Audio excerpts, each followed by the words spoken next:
Otile Brown there, Kistarabu. What did you say Kistarabu meant last? Kistarabu, class, class, pole pole, nicely. Well. Yes. So hata pia ukibeba polythene bag yako, ibebe Kistarabu. Be happy about it. Carry it to the class. Yes. Make things look nice. You see, get your reusable bag. Yeah. Enda pale Taskis, chukua bag yako, nunua, anza kubeba kiondo.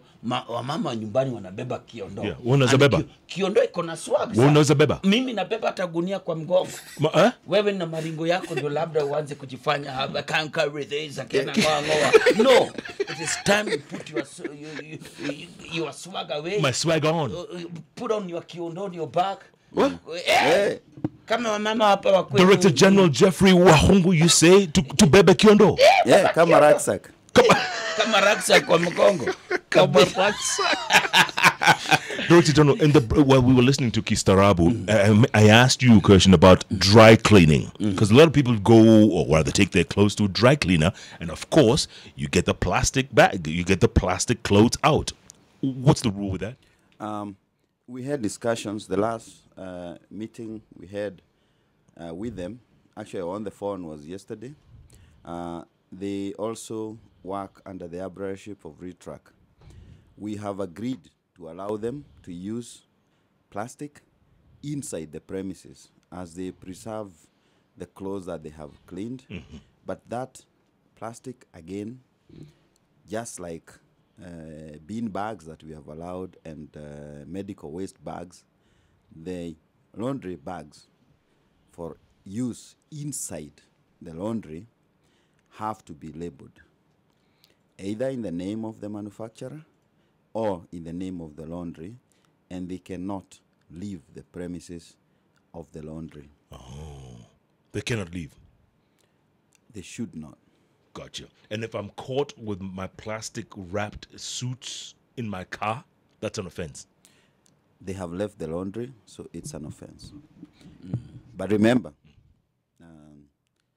what I said about searching cars, if you remember, yes, we haven't gotten there. Right. But after some time, as soon as we settle down and plastic, because it will be, and it is now contraband, if for any reason as such, because we don't expect to have random checks for plastics inside. We know that, intrusive, but should that happen and you are found, perhaps that would be an offense. The way we have given people time now to rid of plastics that are in their houses, it will reach a time that if that happens, then it will be an offense. Are you getting the kind of support you need for this campaign? Because this campaign is not 1 or 2 days. This is long term. This is long term. Long term, and even the effects are not to be felt now. Understand? The effect, maybe give it another 5 years. 5, 10 years. 5 to 10 Absolutely. years. That's when you'll see things different. Are you getting the support, DG? By the way, this is about sustainability. It is not about us. It is not for us. It is for future generations. The definition of sustainability is being able to meet your own needs currently without compromising the ability of future generations to meet their own needs. So we have to make sacrifices now, which we may not enjoy really, but which will be enjoyed by our future generations. Yeah. We think, Jeff, that this will take about 3 years to start seeing a difference in a clean environment. But from what I saw yesterday, I'm optimistic that if county governments take the mop-up seriously, that period will reduce. We might even get to where Rwanda is in half the time that Rwanda did. Wow. Because what I've seen with Kenyans, the support I've seen with Kenyans, I'm very, very optimistic that we are going somewhere. DG, when you talk about counties being hands-on and very involved, yesterday we had an interview with Andrew Amadi, Yes. who talked about recycling plants and counties coming together and helping get rid of the plastic out there. Are you going to encourage? Is that something you are pushing as NEMA? It's in 2015, NEMA developed, because as soon as waste management, actually, I talked about noise. Noise and waste management are actually devolved functions. And I want to correct, with noise, NEMA still controls excessive vibrations. which means, which means if someone is drilling a quarry at, and you are right actually, Jalango, if someone is drilling a quarry next to you, yes, and they need a license for drilling, which means there will be vibrations on the ground, we license that. For disco, we don't, but at the mitigation level, when there are designs, we actually put license conditions to mitigate against that vibration. And therefore, excessive vibrations, we still license. Other than that, it is now the waste, which was devolved. So in 2015, we developed and launched a national solid waste management strategy. By the way, we've been informing the public, the ban on plastics is actually an initiative found in the National Solid Waste Management Strategy. People didn't pay attention. The manufacturers didn't pay attention. We launched it. We have been building capacity for counties.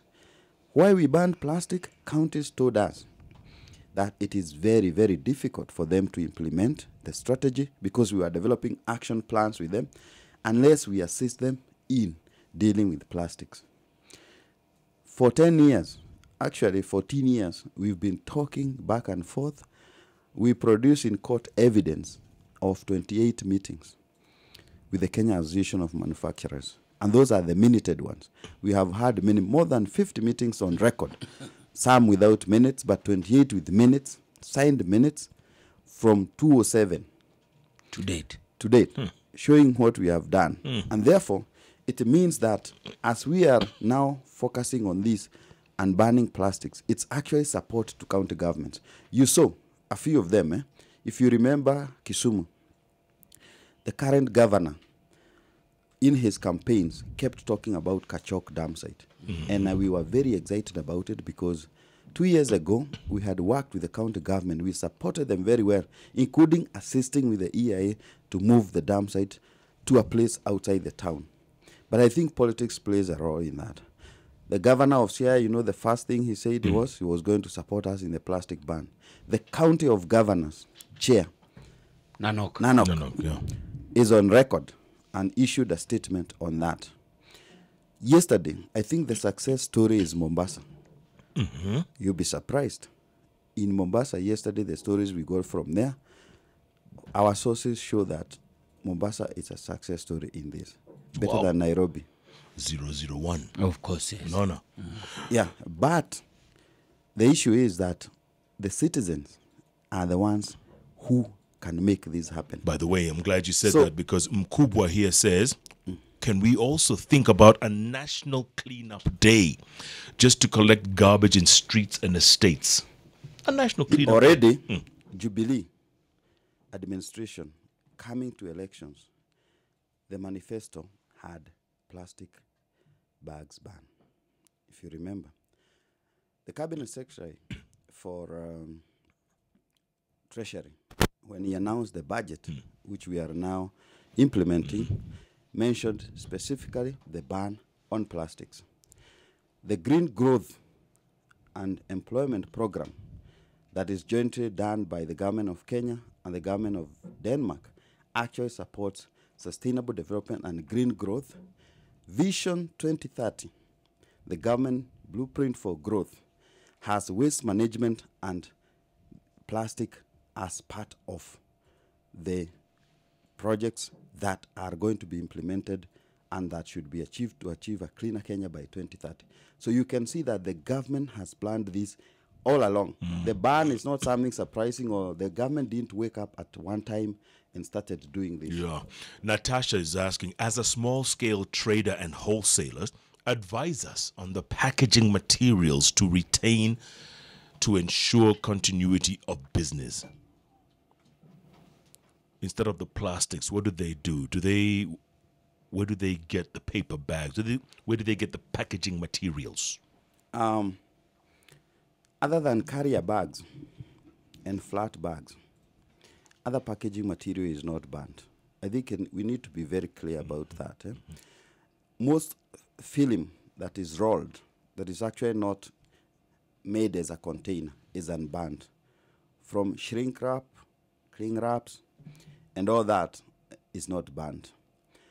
A lot of packaging material in fact, all packaging material for primary packaging is not banned. So I do not understand the anxiety with Kenyans. And that is why we are asking them to be patient, because they have been patient with us. And as you saw yesterday, some of the most innovative Kenyans, you see the resilience of Kenyans. We were surprised. We found some manufacturers who said they have not understood the ban. They have been told, in fact, by and large, they say they are waiting for direction from the Kenya Association of Manufacturers. Independent entrepreneurs in formal sector, they actually went out looking the way we normally do. They hustled, followed up from the exhibition we did at KICC, and now they know the source of this, because it's all over. The government is reviving the paper industry. Yeah. The government is reviving the cotton industry. Therefore, there's an opportunity the there. opportunities going forward are many. The employment opportunities even more. Yeah. Manufacturers right now, they've given you guys a hard time, haven't they? They have. They're resisting this thing. They have. Are you going to reach a compromise with them? Is there, or are you just going to continue the way you are and it'll come to a head in the end? We haven't given up on them. They play a very significant role in sustainable development. We actually can't wish them away. They may be few, but they are very important. We want them to see our position. We want them to understand where Kenyans want to go. We want them to understand that we are not doing this alone, because I think there is a misunderstanding that we don't have support. We have a top-bottom support by all Kenyans. We have support of the top echelons of government up to the bottom. And therefore, manufacturers need to behave like Kenyans. They need to behave like they live in Kenya. We have always dialogued with them for those 14 years. Even after we won the court case, we are still continuing to dialogue with them, but we ask them to actually be truthful, because there is no need. And I'm surprised that someone can close their business just to have to try and create some difficulty for us, because then, like yesterday, we went to one of the factories. I found some young men outside who accused us immediately on arrival that we are leading to jobs, we are employed, so we don't care about this thing. And it took a while. So instead of, like trying to go in to inspect, our first activity was to try and calm these guys down and tell them, look, guys, we are Kenyans like you. We want to do good for you. And we want you, actually they are the ones who allowed us, who actually we told them, please facilitate access for us to go inside. After we see what's there, because these guys have not declared, we'll tell you what's the way forward. Because we don't know why these guys have closed. So, but then they are saying we are waiting for instructions. You have a business. This is what we don't understand. It's your business. Some are saying we've taken loans, yet you don't want to talk to us. You don't want to pay attention to what you are doing. And by yesterday, after we did inspections, even towards dusk, there were long queues in NEMA. And these people have come at the last minute. They were adopting the wait and see attitude. It's unfair to Kenyans. Yeah. Let's continue to dialogue. Sure. Oliver Wabwire, he says, forget plastic bags. Ask the DG about the doomsday apocalyptic miasma that is Mathare River and Ngong River. Plastic. I guess it's the mess, the effluent, the horrible plastic that ends up in the rivers. Not even the rivers. The reason why we have sewage inside the river is because plastic has taken sewage space in the sewer. So plastics have found their way inside the sewer, and the sewer, the effluent has got to go through the river. Right. Conventionally, sewer lines are made along rivers, just a distance from rivers, because they use that natural gradient to flow. So if they are clogged with plastic and they burst, then we have that effluent flowing. So it's easy to see how the ban on plastics is going to help us find a solution to that. And let's not look elsewhere. It's not a very difficult thing. We can keep cleaning Nairobi River. Yeah. We can keep cleaning all our rivers. But so long as the sewer is not flowing, the effluent is not flowing inside the sewer, then we cannot win this war. So let citizens see how far-reaching this ban is in solving most of our environmental problems. Again, DG, just to reassure our listeners out there and people who commute, you cannot be stopped in a random check for plastic, right? I mean, that's illegal. People keep asking, they're all over asking. You can be stopped if you're in public transport, or you can be stopped if the police are suspicious that you are transporting, or they have information that you are transporting plastic.